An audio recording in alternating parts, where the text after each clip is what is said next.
సోనపంజా పక్షి. ఒక కాలంలో ఓ చిన్న గ్రామంలో ధనపతి అనే రైతు తన భార్య మరియు ముగ్గురు కుమారులతో కలిసి ఉండేవాడు. అతడు బాగానే పని చేసేవాడు, కాని జీవితం పెద్దగా సుఖంగా ఉండేది కాదు. ఒకరోజు పొలంలో పనిచేస్తూ అతను ఒక అద్వితీయమైన పక్షిని గమనించాడు. ఆ పక్షికి బంగారు రెక్కలు ఉన్నాయి. అది నెమ్మదిగా అతని చేతికి చేరి మాట్లాడింది, "నన్ను గాయపరచకండి. నేను ప్రతిరోజూ మీకు ఒక బంగారు రెక్క ఇస్తాను. కాని నన్ను బంధించకూడదు." ధనపతి ఆశ్చర్యపోయాడు, కాని ఆప్యాయంగా ఒప్పుకున్నాడు. పక్షి ప్రతిరోజు ఉదయం వస్తూ ఒక బంగారు రెక్క వదిలి వెళ్తోంది.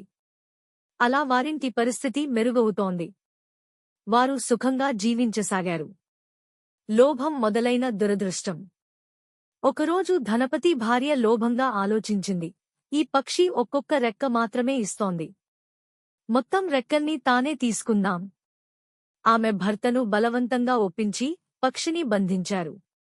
కాని పక్షి బంధించగానే అది మాయమైపోయింది మరియు పక్షి ఇచ్చిన బంగారు రెక్కలు అన్నీ పిండి రెక్కలుగా మారిపోయాయి. ధనపతికి పశ్చాత్తాపం కలిగింది. మనం స్వేచ్ఛను లొంగదీస్తే అదృష్టం మనతో ఉండదు. విజ్ఞానంతో ముందుకు.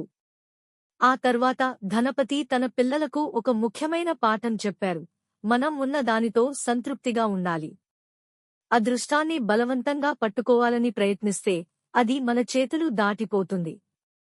ఆ కుటుంబం మళ్లీ సాధారణ జీవితం వైపు మళ్లింది.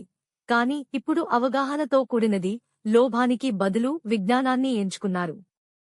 నీతి పాఠం: సంతృప్తి అనేది నిజమైన సంపద. అదృష్టాన్ని బలవంతంగా కట్టుకోవాలంటే అది మాయమవుతుంది.